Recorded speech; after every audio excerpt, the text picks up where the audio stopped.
కాకినాడ జిల్లా పిఠాపురంలో జనసేన పార్టీ శ్రేణులతో నిర్వహించిన సమావేశంలో శాసనమండలి సభ్యులు, ప్రభుత్వ విప్, ఉప ముఖ్యమంత్రి పవన్ కళ్యాణ్, రాజకీయ సలహాదారులు పిడుగు హరిప్రసాద్ కీలక వ్యాఖ్యలు చేశారు.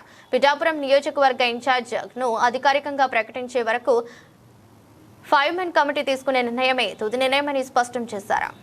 ఇప్పుడు 5 మెన్ కమిటీ ఏనండి. 5 మెన్ కమిటీ, ఈ 5 మెన్ కమిటీని నేను మంగళగిరి నుంచి కోఆర్డినేట్ చేసుకుంటాను.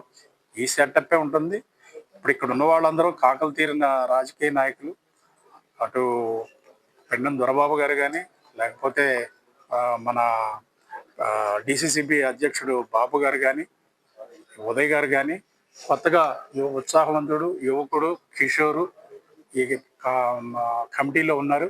ఒక్కళ్ళ మీద దానికి సంబంధించి కేంద్ర కార్యాలయానికి ఏం కంప్లైంట్ లేవు. అక్కడ ఏ అధికారి కానీ కంప్లైంట్ చేయలేదు. ఏదన్నా కావాలంటే కలెక్టర్ గారు మమ్మల్ని సంప్రదిస్తున్నారు. కలెక్టర్ గారికి మేము తెలియజేస్తూనే ఉన్నాం. అందులో అసలు ఎటువంటి ఇబ్బంది ఏం లేదు. అది కాదు తెలుసుకోవాలి.